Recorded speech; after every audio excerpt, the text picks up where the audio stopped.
What could a company learn from the things you buy without ever asking you a personal question? A change in soap, a different time of day, a sudden interest in unscented products, a pattern of small purchases that looks meaningless to you because each choice happened on a different afternoon. To an algorithm, the pattern may look like a life event. Hi, I'm Sarah, and this is Wise Mind Stories. The Power of Habit explores how retailers study routines, predict moments when behavior is likely to change, and make unfamiliar choices feel familiar enough to enter our lives. In this episode, Brightcart will discover something a customer has not yet told the people closest to her. The question is not whether the prediction works. The question is what permission accuracy gives you. Priya Shah named the model Orchard. She chose the word because life events, like fruit, appeared only after a long period of invisible development. Orchard analyzed shopping patterns across millions of orders. It did not read private messages or listen through microphones. It studied what Brightcart already possessed: purchase timing, category changes, substitutions, search behavior, delivery addresses, and the products customers repeatedly added and removed. The model assigned probabilities to transitions: moving home, starting a new job, becoming a parent, caring for an older relative, financial strain. The commercial opportunity was enormous. Major life events disrupt old routines. People who have shopped the same way for years suddenly need new stores, new products, and new patterns. If Brightcart arrived during that unstable window, a temporary choice could become a lasting habit. Priya showed Mara an account labeled C9921. The customer had switched from scented lotion to unscented. She bought ginger tea 3 times in 2 weeks. She moved regular purchases from late evening to early morning. She searched for crackers, removed them, then returned the next day. Orchard gave the account an 87% probability of early pregnancy. Mara looked at the customer profile. The name was Elena Ruiz. Elena worked in Brightcart's finance department. Mara knew her. They had shared an elevator on Monday. Elena had said nothing. "Who can see this?" Mara asked. Priya closed the panel. "Right now? 6 people. And the campaign team? Not the raw reason. They'll receive an audience segment. Called?" Priya hesitated. "Growing households." The phrase was careful. The knowledge was intimate. The growth team planned to send discounts for prenatal vitamins, cotton products, baby care subscriptions, and larger delivery windows. The campaign would be highly relevant if Orchard was right. It could also reveal a private possibility, create distress after a loss, reach a shared household account, or make a customer feel watched inside her own body. Theo Grant saw the issue differently. "We are not telling anyone she is pregnant. We're behaving as if we know," Mara said. "Every recommendation behaves as if we know something." "This is not a recommendation for pasta." Theo tapped the screen. "Accuracy does not become unethical because the category makes us uncomfortable. No. It becomes ethically important because the cost of being right can be as serious as the cost of being wrong." Companies learn from habits because habits are consistent. Repeated behavior produces data. Data reveals patterns that no single purchase contains. The most valuable moment is often not the stable routine, but the disruption. A move changes the route to work. A baby changes sleep, spending, and time. A new diagnosis changes food, appointments, and attention. A divorce changes address, household size, and financial rhythms. Old habits loosen. New defaults compete.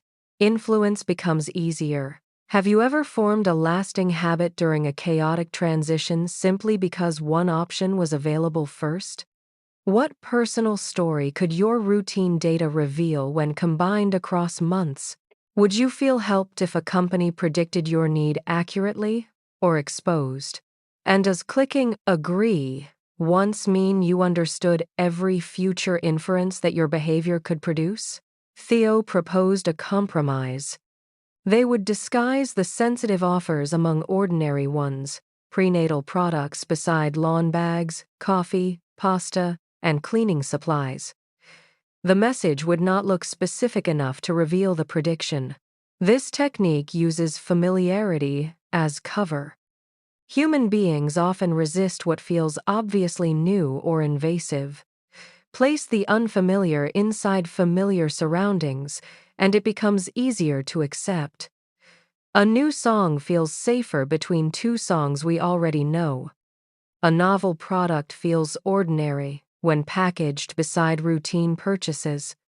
A behavior change arrives, wearing the clothes of the old pattern. The method could protect privacy by reducing obviousness. It could also make influence harder to detect. Mara asked a question no one had included in the performance model. If we have to hide how accurately we know someone, is that evidence the customer would not welcome the knowledge? Theo answered immediately. Customers welcome relevant discounts. That is not the same question. The meeting ended without a decision. That evening, Mara passed Elena near the elevators again. Elena was holding a paper cup with both hands. Long day? Mara asked. Long month.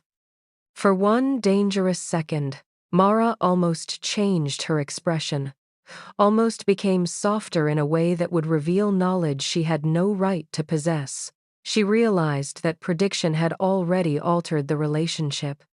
Elena had not been personally identified for an advertisement yet. No coupon had been sent. Still, 6 people now carried an inference into every interaction with her. Information can change behavior before it is used in the way a policy defines as use. Mara returned to Priya's office. Can Orchard predict the event without retaining the person? Priya considered it. They could create broader, less sensitive segments.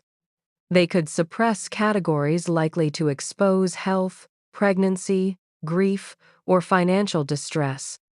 They could require customers to opt into life stage assistance. They could set short retention windows and prevent employee accounts from entering the model. They could let customers view and reset recommendation profiles. Each safeguard reduced commercial precision. That was the point.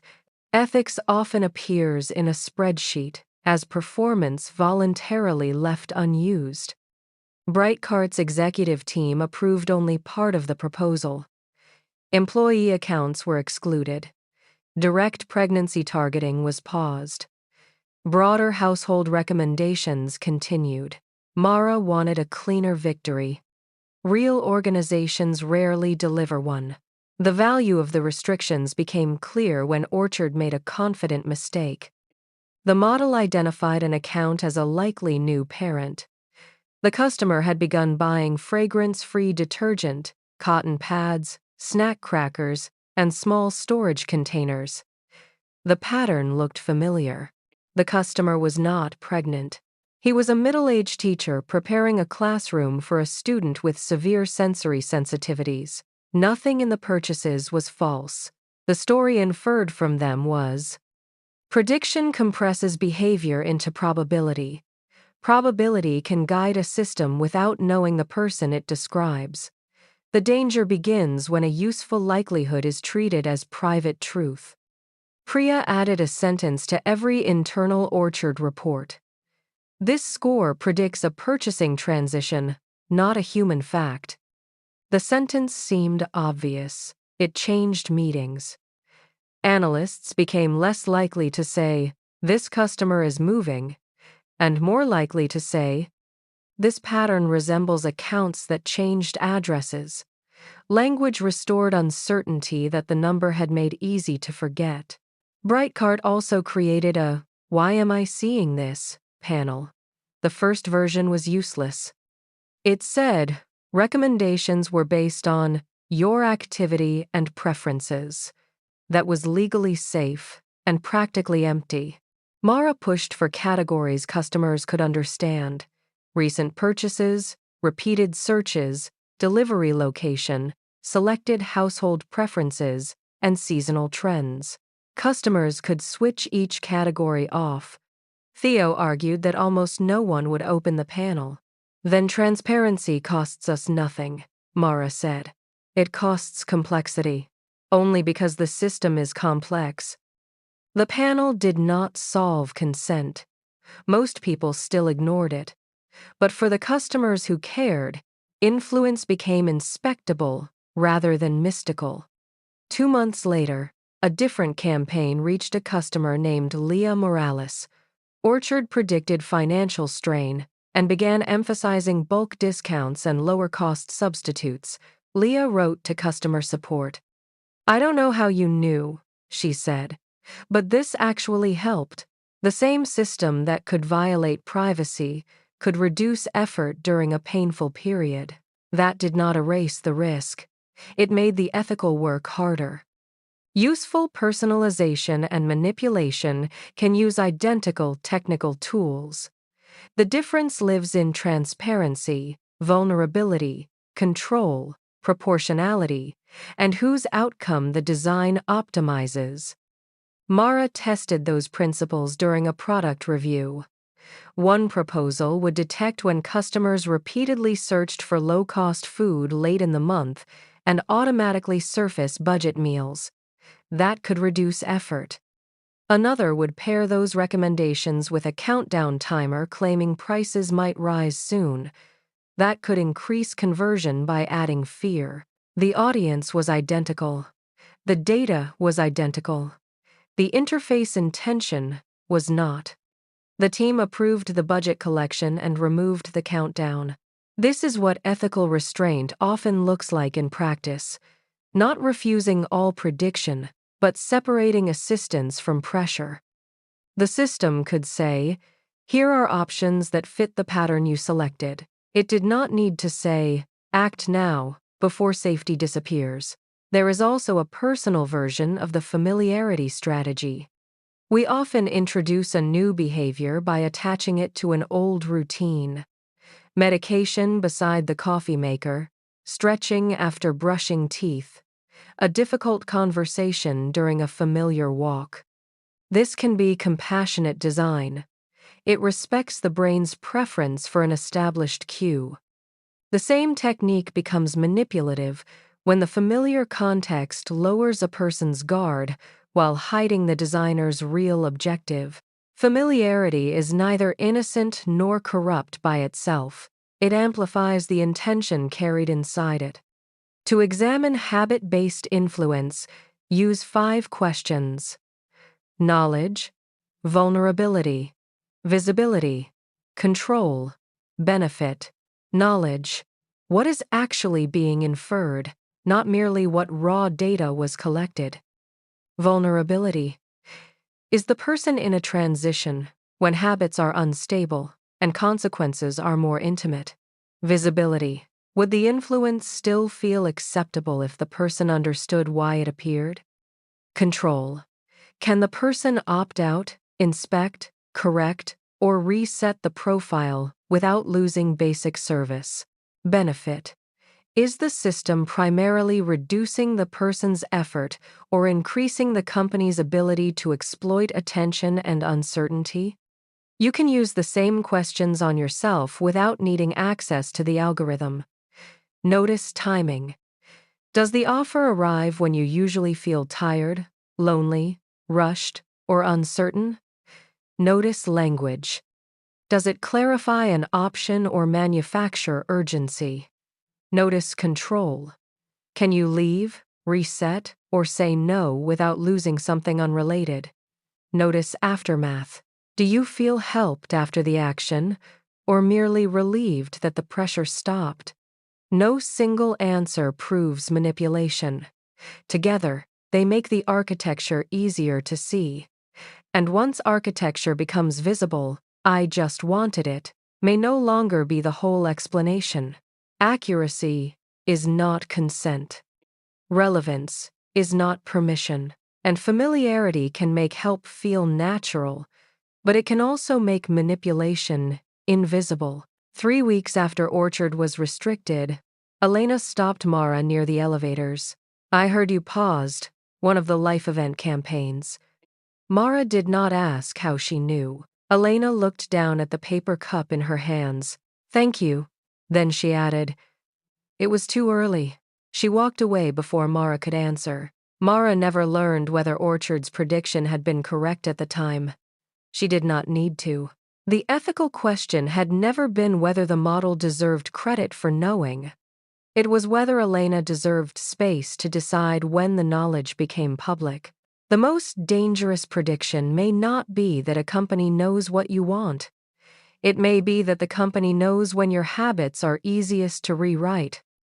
So, look at one recommendation, notification, or personalized offer this week and ask, what does this system believe about the moment I am in?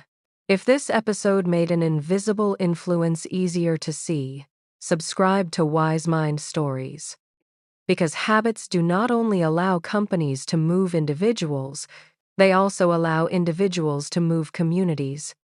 In the next episode, we will explore how social movements grow, why close friendships begin action, why acquaintances spread it, and why a cause survives only when participation becomes a new habit and identity.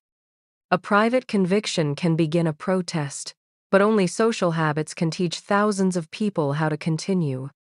EP 8. How Private Pain Becomes a Movement. After a warehouse employee's daughter is struck at an unsafe crossing, one family's weekly walk becomes a citywide ritual.